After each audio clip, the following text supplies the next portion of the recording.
Hi friends, welcome to Preetha's world. ഉള്ളിക്കറി കഴിക്കാൻ എല്ലാവർക്കും ഇഷ്ടമാണല്ലേ. എന്നാൽ ഈ ചെറിയ ഉള്ളിയുടെ തൊലി കളയുക എന്ന് പറഞ്ഞാൽ ഭയങ്കര ബുദ്ധിമുട്ടുള്ളൊരു കാര്യമാണല്ലേ. എങ്കിൽ നിങ്ങൾ വിഷമിക്കേണ്ട, ഇതുപോലെ ഒന്ന് ചെയ്ത് നോക്കൂ.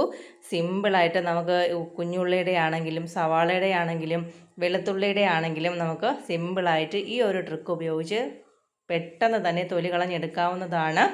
അപ്പോൾ ഞാനിപ്പോൾ കടയിൽ നിന്ന് വാങ്ങിക്കൊണ്ട് വന്നിട്ട് കുറച്ച് ദിവസമായിട്ടുണ്ട്. അപ്പോൾ അതിൻ്റെ മീതെയുള്ള ചെറിയ തൊലിയൊക്കെ ഇളകി വന്നിട്ടുണ്ട്. അപ്പോൾ ഈ തൊലി നമുക്ക് ഉപയോഗമുണ്ട്. നമുക്ക് ₹1 പോലും ചിലവില്ലാതെ തന്നെ ഈ ഉള്ളിത്തൊലി ഉപയോഗിച്ചിട്ട് ഒരുപാട് ഉപയോഗങ്ങളുണ്ട്. എന്നാലും ഈ ഉള്ളിത്തൊലി ഉപയോഗിച്ചിട്ട് ഹെയർ ഡൈ എങ്ങനെ തയ്യാറാക്കാമെന്നുള്ള വീഡിയോയും ഇതിൽ കാണിക്കുന്നുണ്ട്. അപ്പോൾ നിങ്ങൾ വീഡിയോ സ്കിപ്പ് ചെയ്യാതെ തന്നെ കണ്ടു നോക്കൂ. യൂസ്ഫുൾ ആയിട്ടുള്ള കിച്ചൺ ടിപ്സുകളും പറയുന്നുണ്ട്. അപ്പോൾ ഞാൻ ഈ കുഞ്ഞുള്ളിയുടെ ആദ്യം വന്ന ആ തൊലി നമ്മളത് ഒരു പാത്രത്തിലേക്ക് മാറ്റി വെച്ചിട്ടുണ്ട്. ഇതേപോലെ ഞാൻ കുഞ്ഞുള്ളിയുടെയും സവാളയുടെയൊക്കെ തൊലി ഇതേപോലെ എടുത്ത് സൂക്ഷിച്ചിട്ട് കുറച്ച് കൂടുതൽ ക്വാണ്ടിറ്റിയിൽ കിട്ടുന്ന സമയത്ത് ഇത് നമ്മൾ വറുത്ത് പൊടിച്ച് മാറ്റി വയ്ക്കുകയാണ് ചെയ്യുന്നത്. എന്നിട്ട് അച്ഛനും അമ്മയൊക്കെ ഡൈ ചെയ്യുന്ന സമയത്ത് ഇത് കുറച്ചെടുത്ത് നമ്മൾ കലക്കി തേക്കുകയാണ് ചെയ്യുന്നത്. ഇപ്പം നമ്മൾ കുഞ്ഞുള്ളിയുടെ ആ ഫ്രണ്ടിലെ തൊലി മാറ്റിയിട്ടുണ്ട്. അതിനുശേഷം ചെറിയ ചൂടുവെള്ളമാണ് ഒഴിച്ചു കൊടുക്കുന്നത്. ചെറിയ ചൂടുവെള്ളം ഒഴിച്ചു കൊടുത്താൽ നമുക്കൊരു 5-10 മിനിറ്റ് കഴിയുമ്പോൾ തന്നെ ഇതിൻ്റെ തൊലി നന്നായിട്ട് ഇളകി വരും. അപ്പം നിങ്ങൾക്ക് കൂടുതൽ ടൈം ഉണ്ട് എന്നുണ്ടെങ്കിൽ കുറച്ചധികം കുഞ്ഞുള്ളിയും സവാളയൊക്കെ തൊലി കളഞ്ഞെടുത്ത് നമുക്ക് ഫ്രിഡ്ജിൽ സൂക്ഷിക്കുകയാണെങ്കിൽ കുറച്ച് നാൾ 2 മാസം വരെയൊക്കെ കേടാകാതെ ഇരിക്കും. അപ്പോൾ അങ്ങനെ കൂടുതലുണ്ടെന്നുണ്ടെങ്കിൽ നിങ്ങൾക്ക് ടൈമും കൂടുതൽ വേണമെന്നുണ്ടെങ്കിൽ 1 മണിക്കൂറൊക്കെ ഇട്ടിരുന്നാൽ നല്ലതുപോലെ നോർമൽ വെള്ളത്തിലാണെങ്കിലും ഇതിൻ്റെ തൊലി സിമ്പിളായിട്ട് കളഞ്ഞെടുക്കാവുന്നതാണ്. ഇനി ഞാൻ ഹെയർ ഡൈ ആ കുഞ്ഞുള്ളിയൊക്കെ തണുത്ത് വരുന്ന തൊലി ഇളകി വരുന്ന സമയത്ത് നമുക്ക് ഈ കുഞ്ഞുള്ളിയുടെയും സവാളയുടെയും തൊലി ഇതേപോലെ ഞാനെടുത്ത് വച്ചിട്ടുണ്ട്. ഇനി നമുക്കിത് നമ്മളിപ്പോൾ ഗ്യാസിനൊക്കെ വില കൂടുതലായതുകൊണ്ട് അടുപ്പിലാണ് ചെയ്ത് കാണിക്കുന്നത്. നമ്മൾ വെളിയിൽ പുറത്തൊക്കെ കൊണ്ടുപോയി ചെയ്യുന്നതാണ് നല്ലത്. കാരണം ഇതിൽ നിന്നുള്ള പുക വരുമ്പോൾ നമുക്ക് ചുമയും കാര്യങ്ങളും വരും. അപ്പോൾ നമുക്ക് വർക്ക് ഏരിയയിലൊക്കെ ഉണ്ടെങ്കിൽ അങ്ങനെ ചെയ്യുകയാണെങ്കിൽ ഈ പുക നമ്മുടെ വീട്ടിലേക്ക് കയറത്തില്ല. നന്നായിട്ടത് കരിഞ്ഞ് വരണം. നമ്മൾ കൈ കൊണ്ടിങ്ങനെ പൊടിക്കുന്ന സമയത്ത് നന്നായിട്ട് പൊടിഞ്ഞ് വരണം. ആ ഒരു ടൈം വരെ നമ്മളത് ഇളക്കി കൊടുത്തുകൊണ്ടേ ഇരിക്കണം. ഇപ്പം നമ്മൾ നന്നായിട്ട് ഈ ഒരു സ്റ്റേജിൽ നമ്മൾ ഇളക്കി എടുത്തിട്ടുണ്ട്. കൈ കൊണ്ട് നമ്മളിങ്ങനെ പൊടിച്ച് നോക്കുന്ന സമയത്ത് നന്നായിട്ട് പൊടിഞ്ഞ് വരണം. ഇതാണ് അതിൻ്റെ പരുവം. അപ്പോൾ നമ്മൾ ഇതേപോലെ തയ്യാറാക്കി കുപ്പികളിൽ സൂക്ഷിച്ച് വെച്ചിരുന്നാൽ നമുക്ക് ആവശ്യത്തിനടുത്ത് ഡൈ തയ്യാറാക്കാവുന്നതാണ്. ഞാനിപ്പോൾ മിക്സിയുടെ ചെറിയ ജാറിൽ പൊടിച്ചെടുത്തിട്ടുണ്ട്. നമുക്കിനി ഇതൊന്ന് അരിച്ച് നോക്കാം. അരിച്ചതിന് ശേഷം ഒന്നുകൂടി പൊടിച്ച് അരിച്ചെടുക്കാം. ഈ സവാളയുടെയും കുഞ്ഞുള്ളിയൊക്കെ തൊലി ആയതുകൊണ്ട് തന്നെ നല്ലതുപോലെ 2 പ്രാവശ്യം അരിച്ച് ഒന്നുകൂടി പൊടിച്ചെടുത്താലേ നമുക്ക് നല്ലതുപോലെ പൊടി കിട്ടത്തുള്ളൂ. കണ്ടോ, ആ കരി നമ്മുടെ കയ്യിലൊക്കെ ആയപ്പോൾ തന്നെ കണ്ടോ കൈയൊക്കെ നല്ലതുപോലെ കറുത്ത് വന്നിട്ടുണ്ട്. അപ്പം നിങ്ങൾ വിഷമിക്കേണ്ട, ഹെയർ ഡൈ നമുക്ക് തയ്യാറാക്കി എടുക്കാവുന്നതാണ്. മുടി നന്നായിട്ട് കറുത്ത് വരും. സിമ്പിൾ മാർഗ്ഗമാണ്. നമ്മൾ ഈ ഉള്ളിയുടെ തൊലിയൊക്കെ ചെടിക്കൊക്കെ അല്ലേ ഉപയോഗിക്കുന്നത്. നമ്മൾ ഇതേപോലെയൊക്കെ ഒന്ന് തയ്യാറാക്കി നോക്കുകയാണെങ്കിൽ നാച്ചുറലായിട്ടുള്ള ഹെയർ ഡൈ നമുക്ക് വീട്ടിൽ തന്നെ ₹1 പോലും ചിലവില്ലാതെ ചെയ്തെടുക്കാവുന്നതാണ്. നമ്മുടെ ഹെയർ ഡൈയും തയ്യാറാക്കാം. അതേപോലെ തന്നെ ഈ ഉള്ളിത്തൊലി ഒനിയൻ പീൽ ചെടികൾക്ക് നല്ലൊരു മികച്ച വളമാണെന്ന് നിങ്ങൾക്കും അറിയാവുന്നതാണ്. ഇതിലെ പൊട്ടാസ്യം, കാൽസ്യം, മഗ്നീഷ്യം, സൾഫർ തുടങ്ങിയ പോഷകങ്ങൾ അധികമായിട്ട് അടങ്ങിയിട്ടുണ്ട്. ഇത് ചെടിയുടെ വളർച്ചയ്ക്കും ചെടികൾ പെട്ടെന്ന് പൂക്കുന്നതിനും വേരുകളുടെ ആരോഗ്യത്തിനും ചെടികൾക്ക് രോഗപ്രതിരോധ ശക്തിയൊക്കെ വർദ്ധിപ്പിക്കാനും ഒക്കെ ഈ ഉള്ളിയുടെ തൊലി സഹായിക്കുന്നതാണ്. അപ്പം ഞാൻ അതിന് ശേഷം 1 ഗ്ലാസ് വെള്ളം എടുത്തിട്ടുണ്ട്. അതിലേക്ക് 1 ടീസ്പൂൺ തേയിലപ്പൊടിയും നമ്മൾ ₹2 ഒരു ബ്രൂ വാങ്ങുമല്ലോ അതുകൂടി ചേർത്ത് കൊടുത്തിട്ടുണ്ട്. ഇനി ഈ 1 ഗ്ലാസ് വെള്ളം നന്നായിട്ട് തിളച്ച് ഒരു അര ഗ്ലാസ്സിൽ കുറഞ്ഞ ആ ഒരു ക്വാണ്ടിറ്റിയിൽ കിട്ടുന്നവരെ നമുക്കിത് നന്നായിട്ടതൊന്ന് തിളപ്പിച്ചെടുക്കാം. ഇപ്പം നമ്മളത് കണ്ടോ 1 ഗ്ലാസ് വെള്ളം ഒഴിച്ചതാണ്. അത് അര ഗ്ലാസ്സിൽ കുറഞ്ഞൊരു ക്വാണ്ടിറ്റിയിൽ നമ്മളത് തിളപ്പിച്ച് വറ്റിച്ചെടുത്തിട്ടുണ്ട്. ഇനി നമുക്ക് പൊടി മിക്സ് ചെയ്യാം. നമ്മൾ കുറേശ്ശെ വെള്ളം ഒഴിച്ച് ഈ പൊടി ഒന്ന് മിക്സ് ചെയ്തെടുക്കുക. ഈ സവാളയുടെയൊക്കെ തൊലി ആയതുകൊണ്ട് തന്നെ കുറച്ച് പാടാണ് അത് മിക്സ് ചെയ്തെടുക്കാനായിട്ട്. അപ്പോൾ നമ്മൾ ടൈം എടുത്ത് നല്ലതുപോലെ ഇതൊന്ന് മിക്സ് ചെയ്തെടുക്കുക. ഇത് ചെയ്താൽ നിങ്ങളുടെ മുടി ഉറപ്പായിട്ടും കളറ് കിട്ടും. അപ്പോൾ നമ്മൾ വേറെ കെമിക്കലൊന്നും ചേർക്കാത്തത് കൊണ്ട് തന്നെ നമ്മൾ ആഴ്ചയിൽ 2 പ്രാവശ്യം ഈ ഡൈ ചെയ്ത് കൊടുക്കേണ്ടതുണ്ട്. നിങ്ങൾ ഇത് ചെയ്തതിന് ശേഷം എണ്ണ എണ്ണ തേച്ച് കുളിച്ചതിന് ശേഷം ഡൈ ചെയ്യരുത്. അതേപോലെ തന്നെ നമ്മൾ ഡൈ ചെയ്തതിന് ശേഷം സോപ്പോ ഷാമ്പൂ ഉപയോഗിച്ച് തല കഴുകാതിരിക്കുക. നിങ്ങൾ നോർമൽ വെള്ളത്തിൽ തല കഴുകിയാലും മതി, അല്ലെങ്കിൽ നമുക്ക് ചെമ്പരന്തിയുടെ താളി ഉണ്ടല്ലോ അതുപയോഗിച്ച് നന്നായിട്ട് തല കഴുകിയെടുത്താലും മതി. ആഴ്ചയിൽ നിങ്ങൾ 2 പ്രാവശ്യം ചെയ്ത് നോക്കുക. അപ്പം നിങ്ങൾ ഈ ആഴ്ച ഈ ഉള്ളിയുടെ തൊലി ട്രൈ ചെയ്തിട്ട് അടുത്ത ആഴ്ച വേറെ ചെയ്യരുത്. വേറെ വീഡിയോസ് കാണുമ്പോൾ അങ്ങനെയൊന്നും ചെയ്യരുത്. നിങ്ങളത് തുടർച്ചയായിട്ട് ചെയ്യുകയാണെങ്കിൽ നിങ്ങൾക്ക് നല്ലൊരു റിസൾട്ട് ലഭിക്കുക തന്നെ ചെയ്യും. അത് ഞാൻ ഗ്യാരൻറ്റിയാണ്.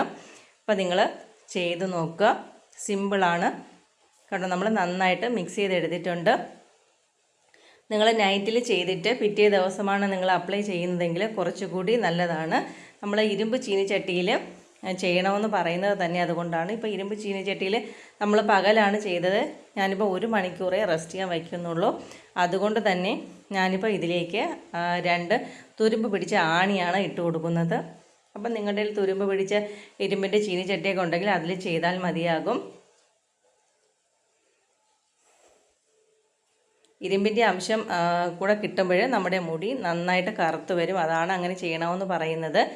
ഞാനിപ്പോൾ 1 മണിക്കൂർ മാത്രമേ റെസ്റ്റ് ചെയ്യാൻ വയ്ക്കുന്നുള്ളൂ. നിങ്ങൾക്ക് നൈറ്റിൽ ചെയ്തിട്ട് പിറ്റേ ദിവസം അപ്ലൈ ചെയ്യാവുന്നതാണ്. ഇനി നമുക്ക് 1 മണിക്കൂർ കഴിഞ്ഞതിന് ശേഷം ഇത് ഞാനിപ്പോൾ അച്ഛൻ്റെ തലയിലാണ് അപ്ലൈ ചെയ്ത് കാണിക്കുന്നത്. അച്ഛന് മുടിയൊക്കെ കുറവാണ്, കഷൻ്റെയാണ്. അപ്പം ഉള്ള മുടിയിൽ നമുക്കിത് അപ്ലൈ ചെയ്ത് കൊടുക്കാം. അപ്പോൾ ഞാനിപ്പോൾ കൈ കൊണ്ട് അപ്ലൈ ചെയ്യാമെന്ന് വിചാരിച്ചു. അപ്പോൾ കഴിഞ്ഞ വീഡിയോയിൽ ചെയ്തപ്പോൾ എല്ലാവരും പറഞ്ഞു ബ്രഷിലാണ് കൂടുതൽ ആൾക്കാരും ഇങ്ങനെ ഡൈ ചെയ്ത് കാണിക്കുന്നത്, ബ്രഷ് ഉപയോഗിച്ചൂടെ എന്നൊക്കെ ചോദിച്ചു. അതുകൊണ്ട് ഞാനിപ്പോൾ കുറച്ച് ലൂസാക്കി ബ്രഷിൽ അപ്ലൈ ചെയ്ത് കാണിക്കുന്നുണ്ട്. പക്ഷേ എനിക്ക് ചെയ്തതിൽ തോന്നിയത് ഈ ബ്രഷിൽ നമ്മൾ ഈ മുടി കുറവുള്ള ആൾക്ക് ചെയ്യുന്നതിലും ബെറ്റർ നമ്മുടെ കൈ കൊണ്ട് നമ്മൾ നല്ലതുപോലെ മസാജ് ചെയ്ത് കൊടുക്കുന്നതായിരിക്കും. നമ്മൾ ഈ ബ്രഷ് കൊണ്ട് ചെയ്യുമ്പം ആ മുടിയില്ലാത്ത ഭാഗത്ത് കൂടി ആ ഒരു കളറ് വരും. പക്ഷെ നമ്മൾ കഴുകുമ്പം പോവും. പക്ഷെ എനിക്ക് തോന്നിയത് ബെറ്ററായിട്ടുള്ളത് നമ്മുടെ കൈ കൊണ്ട് കുറച്ച് കട്ടിയിലെടുത്തതിന് ശേഷം ആ ഹെയർ ഉള്ള ഭാഗത്ത് നമ്മൾ നന്നായിട്ട് അപ്ലൈ ചെയ്ത് കൊടുക്കുന്നതായിരിക്കും. കണ്ടോ, മുടിയില്ലാത്ത ഭാഗത്ത് നമ്മളിങ്ങനെ ബ്രഷ് കൊണ്ട് അപ്ലൈ ചെയ്യുമ്പോൾ ആ ഒരു ഭാഗത്ത് വരുന്നുണ്ട്. പക്ഷെ നമ്മൾ കഴുകുമ്പോൾ ആ തലയോട്ടിയിൽ പറ്റിയത് പോകും. നമ്മുടെ മുടിയിൽ അപ്ലൈ ചെയ്തത് അങ്ങനെ തന്നെ ഇരിക്കും. അപ്പോൾ അതാണ് ഞാൻ പറഞ്ഞത്, നമ്മൾ കൈ കൊണ്ട് അപ്ലൈ ചെയ്യുന്നതായിരിക്കും മുടി കുറവുള്ളവർക്ക് നല്ലത്. അത് നിങ്ങളുടെ ഇഷ്ടം പോലെ ചെയ്ത് നോക്കുക. 1 മണിക്കൂർ നമ്മൾ റെസ്റ്റ് ചെയ്യാൻ വെച്ചതിന് ശേഷം മാത്രമേ ഇത് കളയാൻ പാടുള്ളൂ.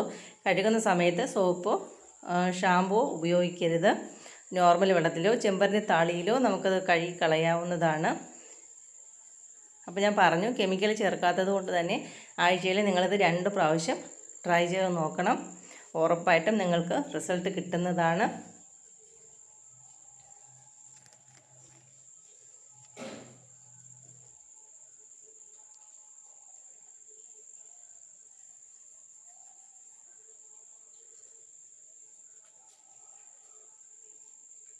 അത് നമ്മുടെ തലയിൽ പിടിക്കട്ടെ. 1 മണിക്കൂർ റെസ്റ്റ് ചെയ്യുന്ന സമയത്ത് നമ്മുടെ കുഞ്ഞുള്ളിയൊക്കെ ഇവിടെ നന്നായിട്ട് കുതിർന്ന് വന്നിട്ടുണ്ട്.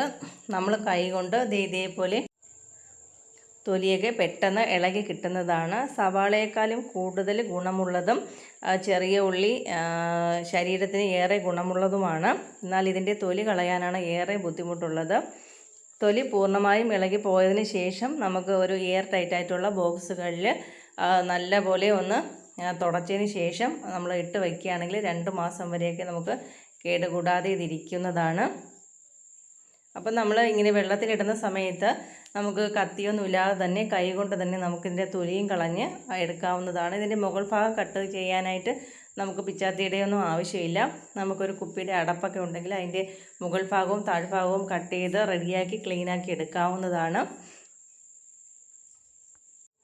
കുഞ്ഞുള്ളിയായാലും സവാളയായാലും ഇതേപോലെ നമ്മൾ വെള്ളത്തിലിട്ട് തൊലിയെല്ലാം കളഞ്ഞതിന് ശേഷം നന്നായിട്ട് തുടയ്ക്കണം കേട്ടോ. തുടച്ചതിന് ശേഷം വേണം നമ്മൾ വായി കിടക്കാത്ത ബോട്ടിലിൽ ഫ്രിഡ്ജിൽ അടച്ച് സൂക്ഷിക്കാൻ പാടുള്ളൂ. ഇല്ലെങ്കിൽ അത് നമ്മൾ വെള്ളത്തിലിട്ടിൽ അത് ആ ഈറനോട് കൂടി നമ്മൾ വയ്ക്കുകയാണെങ്കിൽ അതിൽ പൊടിപ്പ് വരാനുള്ള ചാൻസ് വളരെ കൂടുതലാണ്. അതുകൊണ്ട് തന്നെ നമ്മൾ വെള്ളത്തിലിട്ട് നന്നായിട്ടൊരു കോട്ടൺ തുണിയിലെങ്ങാനും തുടച്ചതിന് ശേഷം ആ വെള്ളമൊക്കെ മാറിയതിന് ശേഷം വേണം നമ്മൾ ബോട്ടിലിൽ ഫ്രിഡ്ജിൽ സൂക്ഷിക്കാനായിട്ട്. അപ്പം നമ്മൾ ആദ്യം ആ കുഞ്ഞുള്ളിയൊക്കെ വെള്ളത്തിലിട്ടിരുന്നത് മാറ്റി എടുത്തിട്ടുണ്ട്. ഇത് 2ാമത്തെ വെള്ളമാണ്. രണ്ടാമത്തെ വെള്ളത്തിൽ നമുക്ക് അതിൻ്റെ മുകൾ ഭാഗവും താഴ്ഭാഗവും കട്ട് ചെയ്ത് ക്ലീനാക്കി എടുക്കാം. നമ്മുടെ പണി പെട്ടെന്ന് കഴിഞ്ഞ് കിട്ടും. ഞാനിപ്പോൾ ഒരു കുപ്പിയുടെ അടപ്പാണ് എടുത്തിട്ടുള്ളത്, ബോട്ടിലിൻ്റെ അടപ്പ് എടുത്തിട്ടുണ്ട്. കണ്ടോ, ഇതുപയോഗിച്ച് നമുക്ക് സിമ്പിളായിട്ട് തൊലി കളഞ്ഞെടുക്കാവുന്നതാണ്. കണ്ടോ, ഈ വെള്ളം നമുക്ക് ചെടികൾക്ക് ഒഴിച്ചു കൊടുക്കാം. പെട്ടെന്ന് പൂക്കാനും ചെടികൾ ആരോഗ്യത്തോടു കൂടി വളരാനും ഒക്കെ ഈ വെള്ളം ഹെൽപ്പ് ചെയ്യുന്നതാണ്. അപ്പോൾ കണ്ടോ, എത്ര സിമ്പിളായിട്ടാണ് നമ്മൾ കുഞ്ഞുള്ളിയുടെയൊക്കെ തൊലി കളഞ്ഞ് നിങ്ങൾ കണ്ടോ. അപ്പോൾ നിങ്ങൾ എല്ലാവരും ട്രൈ ചെയ്ത് നോക്കുക. യൂസ്ഫുള്ളായിട്ടുള്ളൊരു ടിപ്പാണ് കേട്ടോ. അപ്പം അടുത്തൊരു വീഡിയോയുമായി കാണാം. ബൈ.